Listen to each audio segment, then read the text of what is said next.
ufike sahlamba nangumuntu yesa yo ukhona Dlangisa oh malume ngena yini thixo hey Thekulu Dlangisa awuphile yho awuphile hayi mandilele right man ulele njani wena hayi kwendinyo yabulela into enhle ewe ubulela bani sayikhupha nisayifaka ewe imilenze ebhrukweni yes siyabona nathi sichama sivuthulula sikhohlela siginya sonqeni waste injalo lo sibityele ebhrukweni ya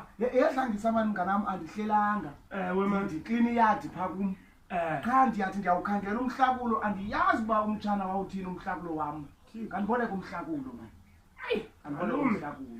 uyasokolisa kanjani andibuyisi kanjani hayi ndizakwenza shoba ndiyawubuyisa he kungenanto nento etyiwayo apha hayiyo gqitywe le ntuka kaloku yile ntwana yalapha endlini andilambe ugqitywe le ntwana lapha endlini hayi akho ngxaki kame ke ndikukhangelele lo mhlakulo nomzimba wam awukho right man ndizabe ndingxengxa hayi ungancenci ndizakunika umhlakulo andizukulibazisa wena hayi lo mzuzu usalankayo ndizabe ndingxengxa hayi ungancenci ngaphinga ungcenci khangela umhlakulo lo soze ndingadlala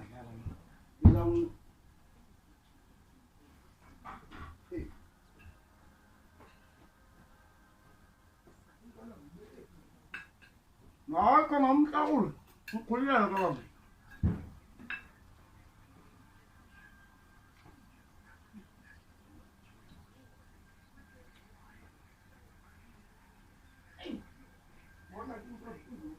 utshona phansi kwebhedu umhlakulo bentwana ubekephi uyajika ngento zakho umane ubolekisana ngento zakho yabona thina kunindikhangela le hamia ibekwa kwenye indawo umhlakulo wami awubonakali nawo apha endlini ungakuni zifika ithi kanti uthengisile umhlakulo umhlakulo wami ubekephi umhlakulo le mali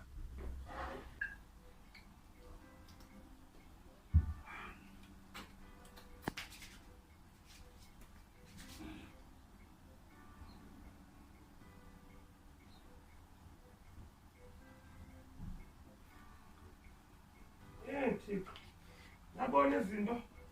zalo mzi umane uzinika abantwana babozibeka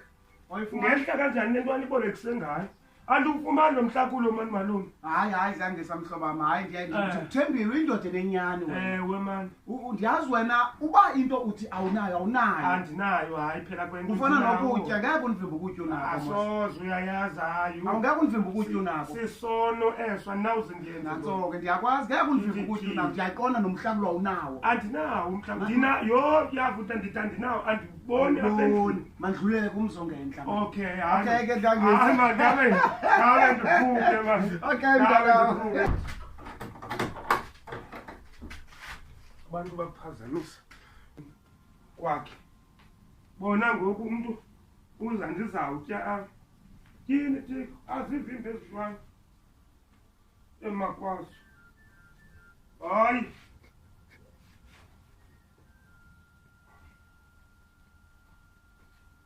Uyaxoka.